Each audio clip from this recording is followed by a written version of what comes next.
Excuse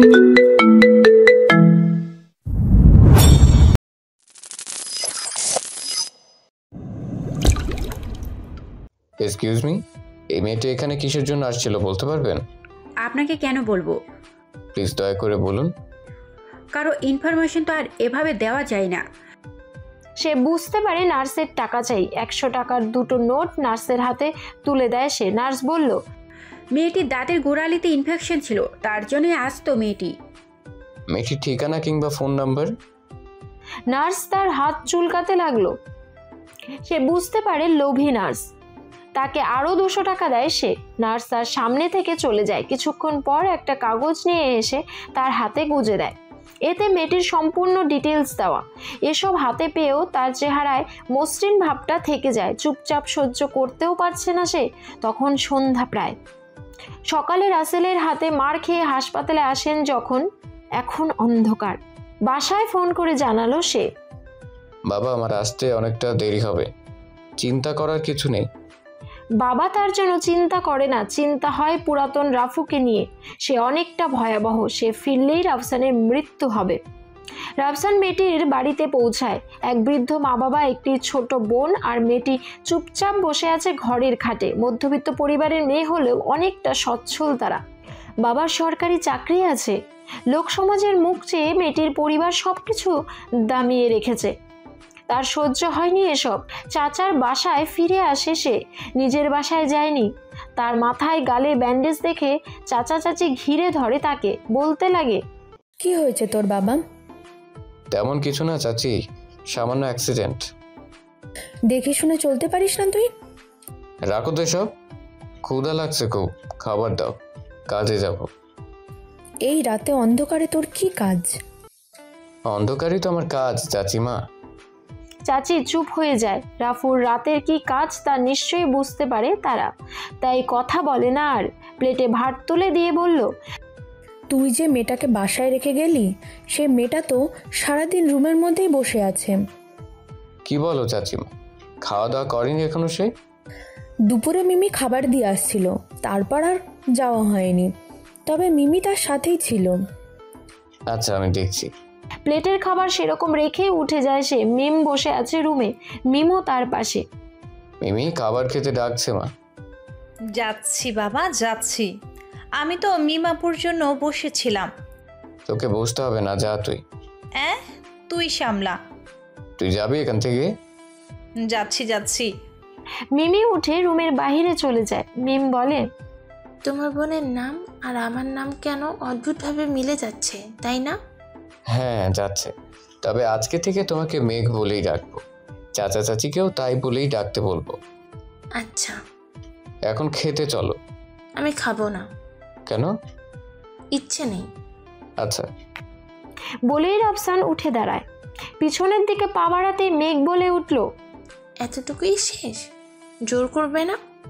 আমি জোর করতে পারি না। হ্যাঁ, তাও পারবে কেন? পারবে তো শুধু রাতের অন্ধকারেই মেয়েদের ঠোঁটে চুমু খেতে, শালা লুচ্চা ছেলে। ভাবলাম একটু রোমান্টিক হবে, তা না, সম্পূর্ণটাই বিরক্তিকর। হাসবে না মিস্টার মাস্তান। রাফসান চুপ হয়ে গেছে। মেঘ আবারও চমকে উঠে বলে, ওই মাস্তান, তোমার মাথা গালের এই অবস্থা কি করেছে? ও বুঝেছি, কোনো অচেনা মেয়ের ঠোঁটে চুমু খেতে গিয়ে ধরা পড়ে উদুম কেলানি খেয়ে এসেছো। রাফসানের চেহারা মলিন হয়ে আসে। অচেনা মেয়ের কথা বলতেই তার ওই হাসপাতালে মেয়েটির কথা মনে পড়ে যায়। মেঘ হাসতে হাসতে তার সাথে খাবার টেবিলে আসে। রাফসান অল্প কিছু খেয়ে বেরিয়ে পড়ে। খুব কাজ আছে। রাত তখন গভীর। ডাক্তার তার হাসপাতালে কাজ চুকিয়ে নিজ গাড়িতে করে বাসায় ফিরছিলেন। মাঝপথে তার রাস্তা আটকায় একটা মোটর বাইক। ডাক্তার সাহেব ঘাবড়ে গেলেও ড্রাইভিং সিট থেকে বেরিয়ে চিৎকার চেঁচামেচি শুরু করে। কিন্তু শেষ রক্ষা আর হলো কোথায়? সে বাইকের আরোহী এসেই ডাক্তারকে আঘাত করতে করতে অজ্ঞান করে। কোথায় যেন নিয়ে যাচ্ছে। কালো পোশাক পরা এক মধ্যবয়স্ক যুবক সরকারি কর্মচারী সেই বয়স্ক লোকের বাড়ির সামনে এসে দরজায় নক করে। তারা তখন সবাই জাগ্রত, ঘুমায়নি কেউ। মেয়েটার শরীরে প্রচণ্ড যন্ত্রণা করছে। মা গরম পানি করে দিচ্ছে। দরজায় সাড়া পেয়ে বয়স্ক লোকটা এসে দরজা খুলে দেয়। সে ভেবেছিল তার পাড়ার কেউ, তা নয়। দরজা খুলতেই হনহন করে ভেতরে প্রবেশ করলো মধ্যবয়স্ক কালো পোশাকধারী যুবকটা। মুখে মুখোশ বাঁধা যুবকটা ধর্ষিত মেয়েটার হাত ধরে টানতে লাগলো। মেয়েটির বাবা পথ আটকালো। কোথায় নিয়ে যাচ্ছ আমার মেয়েকে? আপনার মেয়েকে আমার পছন্দ হয়েছে, সমস্যা নেই, পারিশ্রমিক দেওয়া হবে। লজ্জা করে না তোমার? এ আমার মেয়ে হয়। তাতে কি হয়েছে? আপনার তো চুপচাপ সহ্য করবেন, চিৎকার চেঁচামেচি করার সুযোগ নেই। পকেট থেকে একটা পিস্তল বের করলো সে। মেয়েটির বাবা যুবকটির পায়ের কাছে বসে পড়ল। বাবা, আমার মেয়েটি অসুস্থ, তাকে নিয়ে যাবেন না, দোহাই লাগে আপনার। যুবকটি তাদের কারোর কথাই শুনলো না। মেয়েটির দিকে পিস্তল ঠেকিয়ে বেরিয়ে গেল বাসার বাইরে। বাহিরে এসে যুবকটি মেয়েটিকে জোর করে তার গাড়িতে বসিয়ে চলল। মেয়েটি কিছু বলছে না, সে যেন এক মূর্ছা যাওয়া গোলাপ, পাথরে পরিণত হয়েছে, মুখটা শুকিয়ে গেছে তার। গাড়িটা এক পরিত্যক্ত বাড়ির সামনে এসে থামলো। মেয়েটিকে বলল, গাড়ি থেকে নেমে এসো। মেয়েটি চুপচাপ নামলো। তার যা ক্ষতি হবার হয়ে গেছে, এখন শুধু এই পৃথিবীর নিকৃষ্ট মানুষদের চেনা বাকি। ছেলেটির পিছু পিছু বাড়িটার ভেতরে প্রবেশ করে মেয়েটি। টেবিলের ওপরে কয়েক রকমের খাবার রাখা। ছেলেটি বলল, এগুলো খেয়ে নাও, শরীরের শক্তি হবে। এবার মেয়েটি বলল, আমার শরীরের যে মাংসপিণ্ড আপনাদের খ্যাকশিয়ালের পেট ভরে, সেটার জন্য শরীরের শক্তি প্রয়োজন হবে না। ছেলেটা স্তব্ধ, দাঁতে দাঁত চেপে শক্ত হয়ে গেছে, তবুও চোখের কোনো অশ্রু জমছে। মেয়েটিকে বলল, খেয়ে নাও। এই দুনিয়াতে মানুষের ক্ষুধা লাগে, আমি জ্যান্ত লাশ, ক্ষুধা নেই। আপনি আপনার ক্ষুধা মেটান এ পরিত্যাগ দেহে। ছেলেটি সহ্য করতে পারেনি, ঠাস করে মেয়েটির গালে হালকা করে থাপ্পড় বসিয়ে দেয়। চিৎকার করে বলে, এ জগতে সকলেই খ্যাঁকশিয়াল নয়।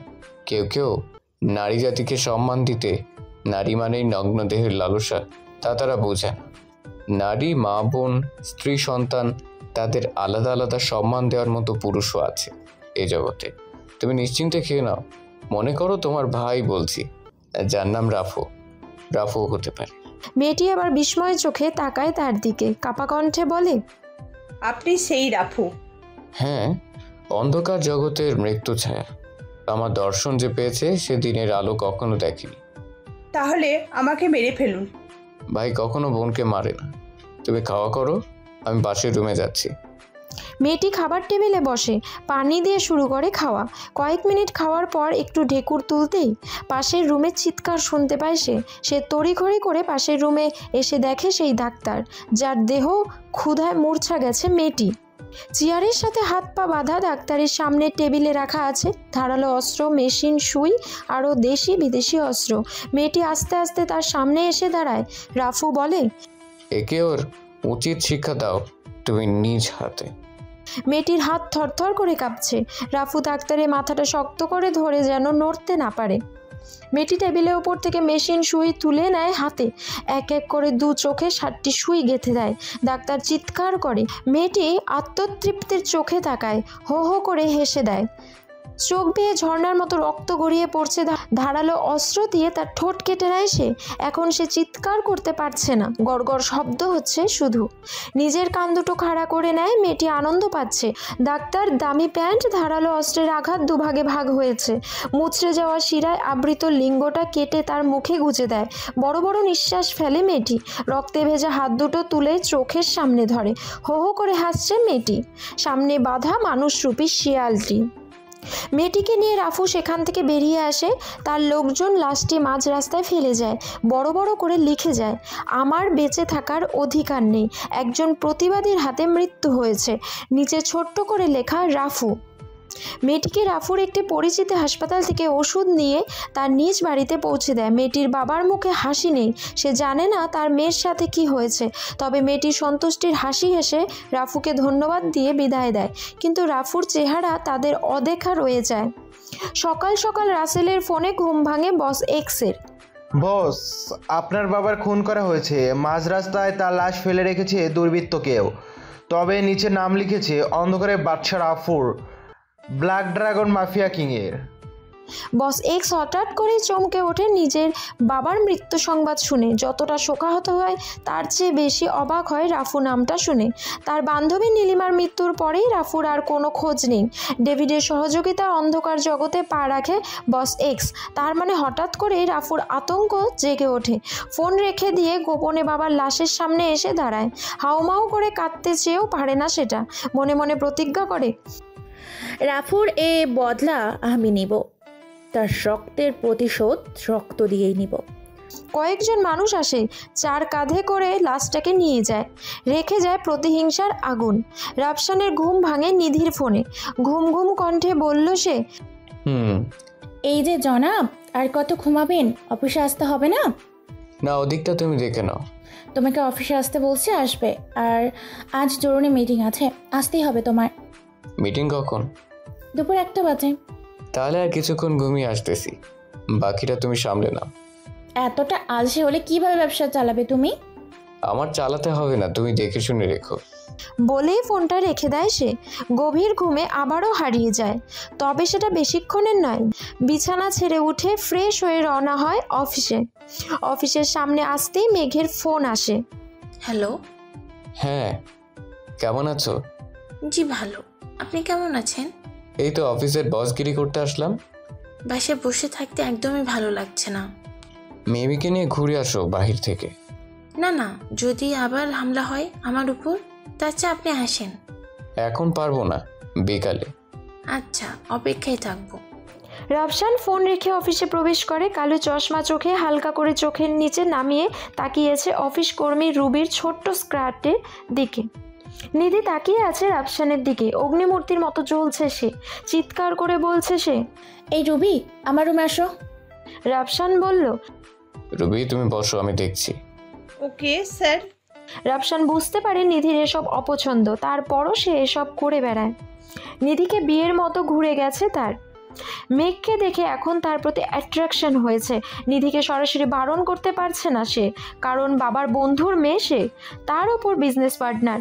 বারণ করে কিভাবে সে? ম্যাডাম আসবো?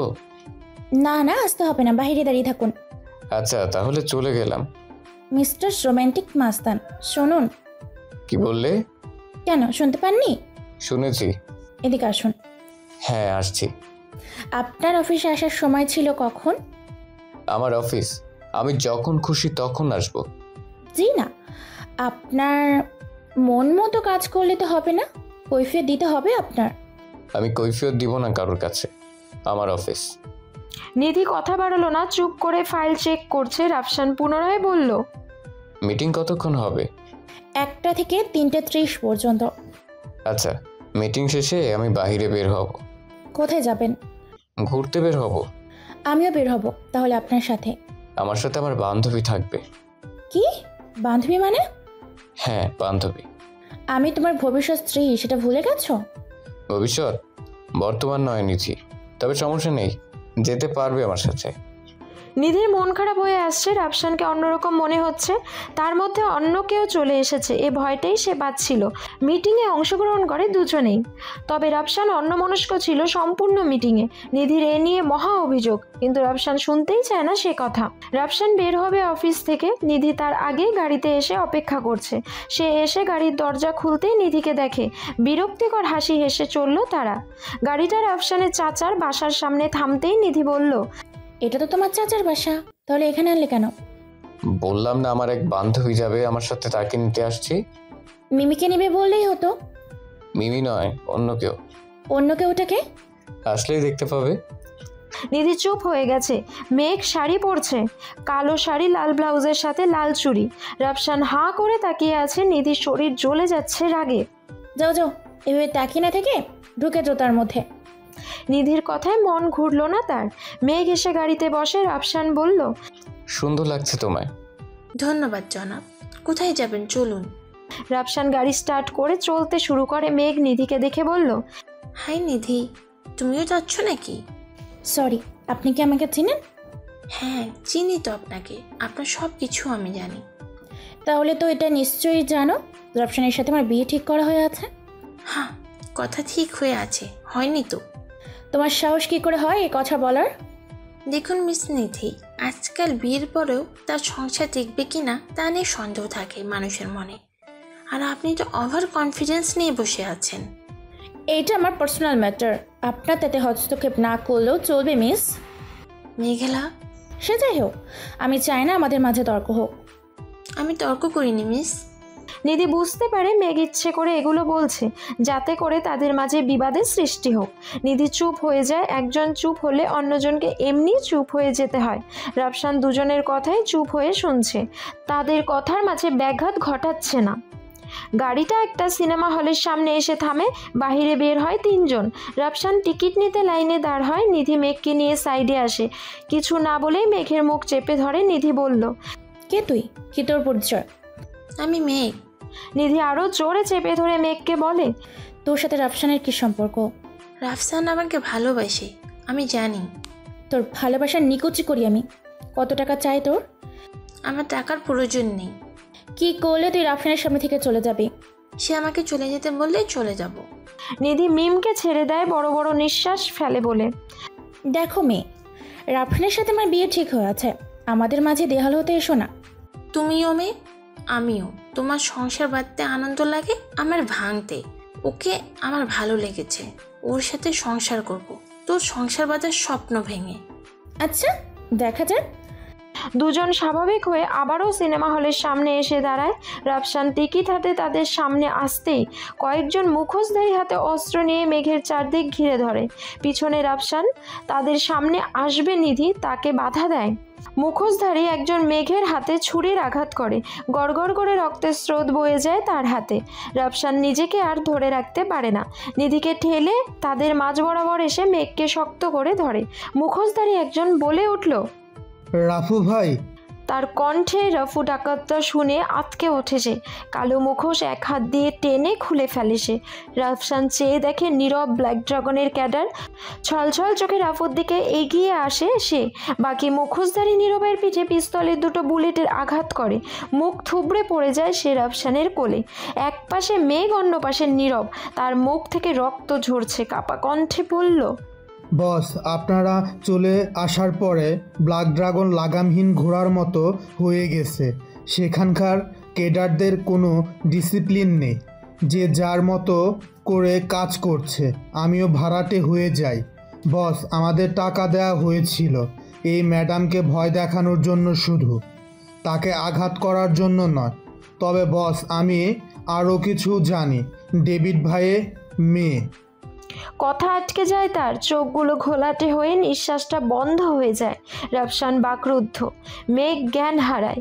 নীরবের লাশটা সেখানেই রেখে মেঘকে নিয়ে চলে আসে বাসায়। চাচার বাসায় নার্স নিয়োগ করেছে রাফসান। নিধিও রয়েছে মেঘের পাশে। মেঘ কী করছে সব কিছু অবজারভেশনে রাখছে সে। মেঘকে সন্দেহ করছে নিধি। কেন করছে তার অজানা। ডেভিডের সামনে দাঁড়িয়ে আছে মুখোশধারী ভাড়াটে ক্যাডারগুলো। হুইল চেয়ারে বসে আছে সে। কর্কশ কণ্ঠে বলে, বিকালে তোদের যে মেয়েকে বিরক্ত করতে বলেছিলাম, সে মেয়ের উপরে ছুরির আঘাত করেছে কে? সকলে মাথা নিচু করে রেখেছে, কেউ কোনো শব্দ করছে না। ডেভিড পুনরায় বলল, কি বলছি কানে ঢুকছে না কথা? তোরা চুপ থাকলে সবার শাস্তি ভোগ করতে হবে। মাথা নিচু অবস্থায় একজন বলে উঠল, বস, ভুল হয়ে গেছে আমার। সে কথাটা বলতে দেরি ডেভিডের বুলেট তার দেহের এপার ওপার হতে দেরি নেই। বাকি সকলেই ডেভিডের এমন স্বভাব দেখে চমকে উঠল। একজন ভুল করে জিজ্ঞেস করেই বসল, বস, মেয়েটাকে তো ভয় দেখানোর জন্য আমাদেরকে অর্ডার করেছেন, অথচ ভয় দেখানোর শাস্তি মৃত্যু। কে ওই মেয়ে? মেঘলা ইব্রাহিম মেম, আর আমার একমাত্র কন্যা, যাকে ফুলের সংস্পর্শে বড় করেছি। তার উপরে আঘাত করা আমি সহ্য করব না। বাবার প্রতিশোধ মেয়ে নিচ্ছে। মিম তাকে সরাসরি আঘাত করবে না। সে শিকারকে একটু একটু করে বিভ্রান্ত করে মারবে, যেটা শিকারীর মূল লক্ষ্য। সরি বস, আমরা বুঝতে পারিনি। আপনি নিজের মেয়ের উপর নিজেই কেন আক্রমণ করতে বলবেন? আর শিকারটাই বা কে? আক্রমণ তো আমিই করতে চাইনি, মিম নিজেই মেসেজ করে বলল ছোটোখাটো একটা নাটক সৃষ্টি করতে, যার ফলশ্রুতিতে শিকারের দৃষ্টি তার প্রতি নরম হবে, আবেগের মোহ জর্জরিত হয়ে ভুল পথে পা বাড়াবে। তখন শিকারকে দুমড়ে মুচড়ে ভেঙে শিকারই আনন্দ লাগে। আর শিকার? জঙ্গলের হিংস্র সিংহ, যে লোকালয়ে নিজের সুখ খুঁজে বেড়াচ্ছে। রাফু সবাই মাথা নিচু করে চলে আসলো সেখান থেকে। ডেভিডের লোকজন লাশটাকে পরিষ্কার করে ফেলে। ডেভিড চুরুটে আগুন জ্বালিয়ে আনমনে আকাশের দিকে তাকায়। রাফুর মৃত্যু হলে নিজের সেই আগের পজিশনে সে ফিরতে পারবে। দেশে তার ব্ল্যাক ড্রাগনের ওপর নিজের ক্ষমতা স্থাপন করতে পারবে। আর ব্ল্যাক ড্রাগন মানেই তো দেশে রাজ করা। রাত তখন 9টা। রাফসানের মোবাইলে সৌরভ ফোন করে, ব্ল্যাক ড্রাগনের গুপ্তচর। হ্যাঁ সৌরভ বল। বস, আফজাল সাহেব সব সম্পত্তি নিলামে উঠাবে। বলিস কি? হ্যাঁ বস, আমার দিক থেকে সব কিছু ক্লিয়ার। ওকে, তাহলে আফজাল সাহেবের ইগো শেষ। বস, আরেকটা কথা ছিল। জি বলে ফেল। ফোনে বলা যাবে না বস, সামনাসামনি দেখা করতে হবে। আমি তো হারিয়ে গেছি সৌরভ, এখন তোদের সাথে চাইলেও দেখা করতে পারবো না। বস, আপনি কি সত্যিই ব্লাড ড্রাগন ছেড়েছেন? হ্যাঁ। তাহলে এটাই আমার শেষ কাজ ছিল? হ্যাঁ সৌরভ, এরপর চাইলেও আমি ফিরতে পারবো না। ওকে বস, তাহলে শেষ একটা কথা বলি। বল। ডেভিড বেঁচে আছে, সিবিআই এর হাত থেকে পালিয়ে এসেছে, আর এখন তার টার্গেট আপনি। ডেভিডের কথা শুনতেই সে চমকে ওঠে। কিছু সেকেন্ড স্তব্ধ হয়ে যায়। সে বড় করে নিঃশ্বাস ফেলে বলল, সৌরভ দেখা কর আমার সাথে 69 ক্লাবে রাত 12টার মধ্যে। ওকে বস, আমি বের হচ্ছি। রাফসান ফোন রেখে বেরিয়ে পড়ে 69 ক্লাবের উদ্দেশ্যে। গেটে গাড়ি পার্ক করে নামতেই রাসেলের মুখোমুখি। আরে সৈয়দ হাসানের ছেলে যে,